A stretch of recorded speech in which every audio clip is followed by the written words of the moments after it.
If you've ever watched someone kind go through a terrible hardship, you've probably asked the oldest question in human history. Why do bad things happen to good people? That is the exact question at the center of the 18th book of the Bible, the book of Job. This diagram shows how the author designed the book. It's built like a literary sandwich. The top and bottom layers are thin, solid blocks of straightforward prose. But that thick, chaotic section in the middle, that is entirely intense, emotional poetry. Looking closely at that top layer, we find a calm, orderly story.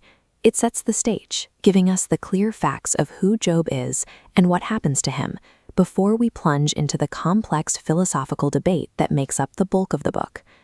By giving us this stable, easy-to-read introduction, the author makes sure we have a solid footing.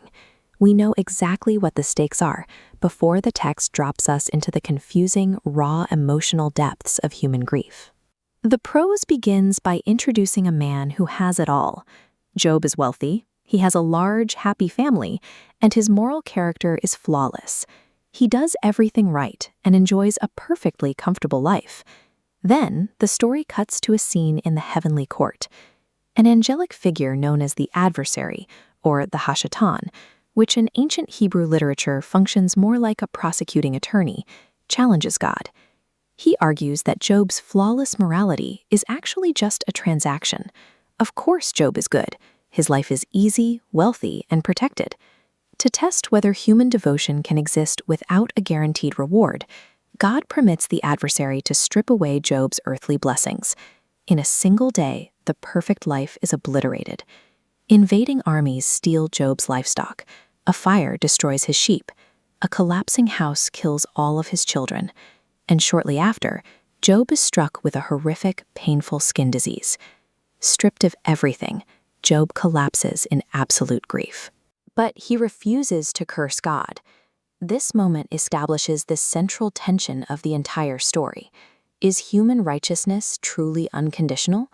Or do we only behave well when we get paid for it? With the setup complete, the text leaves the calm prose behind and dives directly into the poetry. Here, the story slows down and forces us to sit in the intense emotional and philosophical anguish of Job's reality.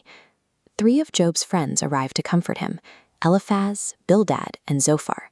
When they see the extent of his suffering, they simply sit with him on the ground, in total, respectful silence for 7 straight days. Eventually, Job breaks the silence. He laments the day he was born, wishing he had never existed at all. That outpouring of pain opens the floor for his friends to respond, kicking off a long, heated debate. This scale represents his friends' core argument, the strict principle of retribution. To them, the universe operates on a simple equation. God rewards good behavior and punishes bad behavior.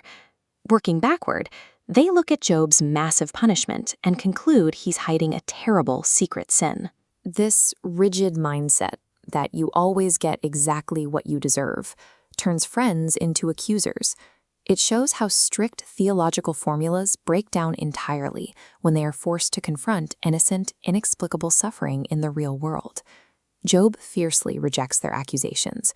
He searches his own conscience and maintains absolute certainty that he is innocent and that he has done nothing to deserve this level of pain.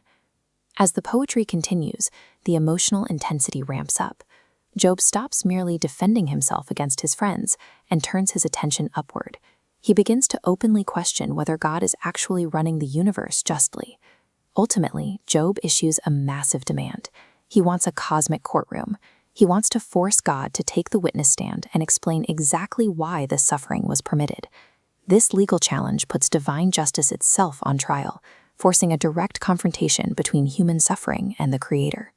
Eventually, the friends stop talking.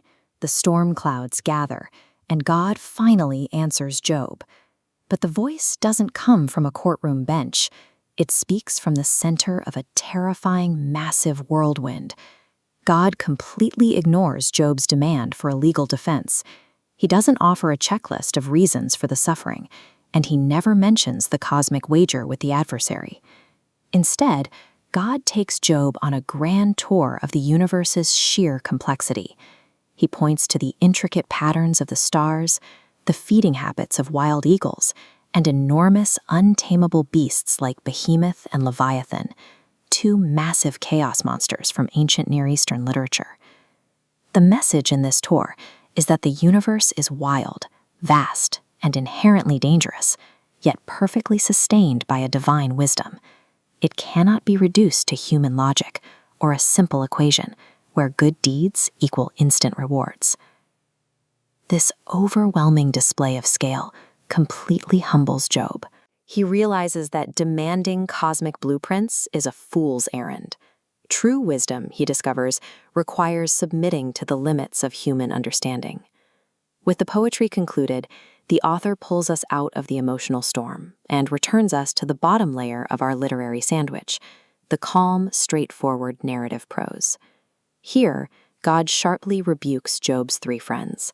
He officially condemns their bad advice and declares that their rigid theology of strict retribution was completely wrong. Then we see the physical resolution of the story. God restores Job's health, gives him a new family, and grants him twice the wealth he had before the tragedy began. The book of Job never gives us a tidy answer for why we suffer. Instead, its brilliant structure provides a framework for living in the mystery. It teaches us how to process profound grief, warns us against judging the pain of others, and invites us to trust a wisdom far larger than our own.